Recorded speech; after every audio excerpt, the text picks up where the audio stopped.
I think it's incumbent upon us to elect people that more fairly maybe represent the wishes of people, not only in this room, but outside of this room. But when you have candidly, when you have a governor who is an outspoken opponent, not only of gay marriage, but chooses to, I think, insult all Rhode Islanders by agreeing to go into Massachusetts and speak as the guest speaker at an annual fundraising event for an institute that preaches and advertises and promotes bigotry and discrimination as its bellwether issues. I think that's a tremendous insult to people in Rhode Island, and I'm not afraid to say that, and wasn't afraid to say that.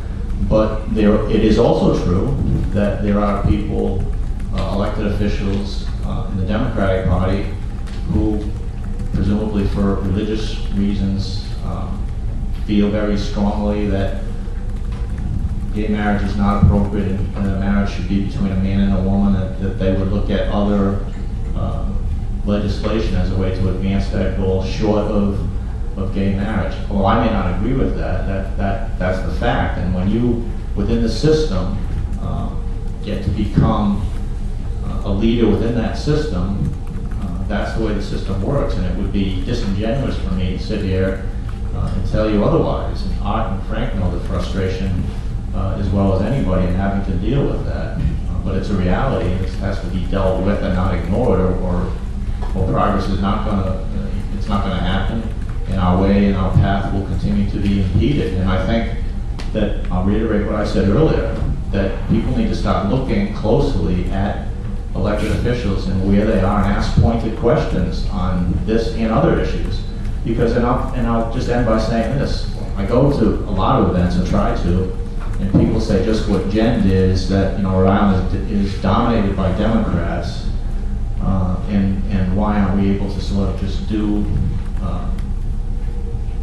or make changes that some of us think are appropriate.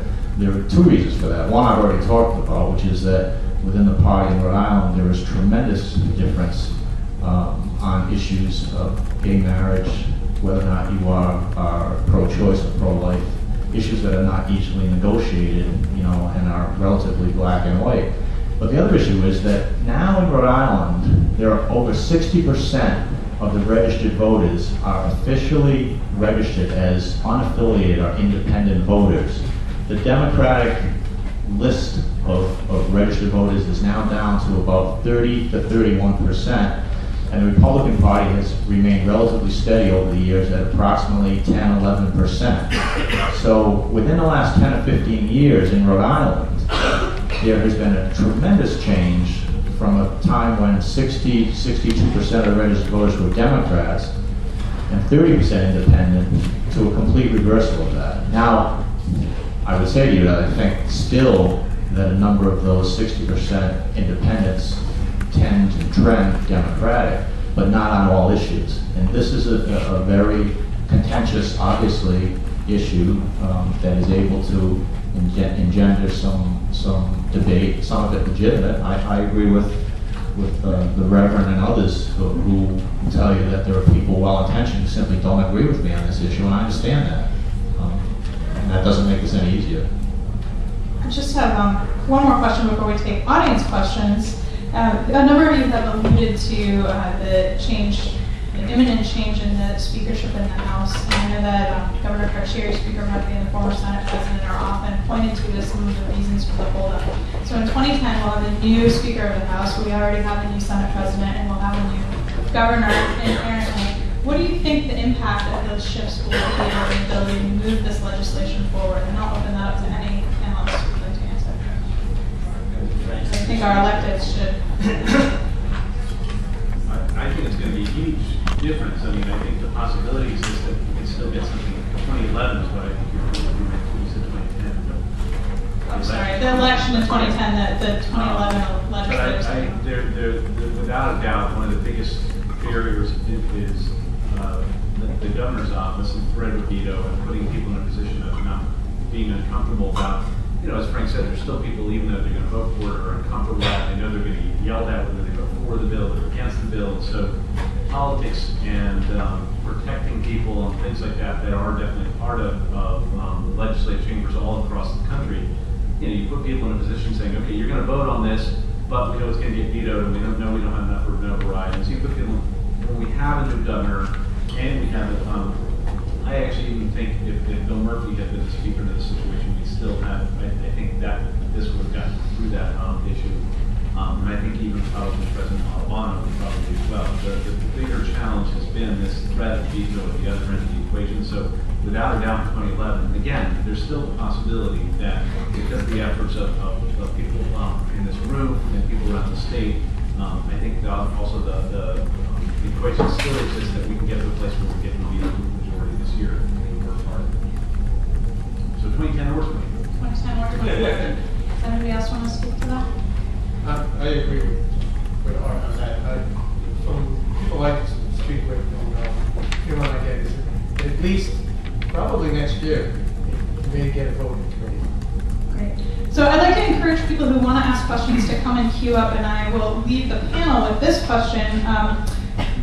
Professor Cahill talked about public opinion and the importance of public opinion in changing political will. I'm wondering if any of you can talk about what public opinion is in Rhode Island. Come up and ask your questions, folks. Anyone public opinion? Public opinion? I think Member Equality had a poll. Wasn't it 60%? I think there's an interesting statistic with that poll, and that is the demographics. Younger folk are more in favor of marriage equality than older folk. And as a matter of fact, there's a reason for that, because and I've had people in my congregation over the years come to me and say, you know, I wasn't raised that way. When I was a kid, I was told this is wrong. Well, so was I, because we believed homosexuality was wrong when I was a kid. In the 1970s is when the scientific community, behavioral sciences, weighed in and said, you know what? We did a lot of work, we did a lot of research, we looked at this, we are mistaken. Homosexuality is not a pathology. It is a natural variation of human sexuality. We were wrong. That was a Darwinian moment. And if you look at the demographics, folks who are 40 or older are more likely to not be in favor of same-sex marriage. Folks who are younger than 40 are more likely to be in favor. And it depends on whether you've given this any thought. But I think the behavioral sciences threw this at us and say, wait, take a look at this and review it. Not everybody has. I think it's helpful to know what public opinion is, I guess, and being in politics, obviously that's something that we're very attuned to. But I also think that we maybe got to the point where, you know, when you can't make a decision on anything without polling it, that's cause for concern as well. And, you know, I've always felt it's a civil rights issue, basically, and I don't think, you know, occasionally you'll hear the governor or others say, let's just put it up to a vote and let the public decide. I don't think that historically in this country or in this state we've made civil rights decisions on mob rule or majority vote. You know, when the color of your skin mattered and how you were treated in this country, it wasn't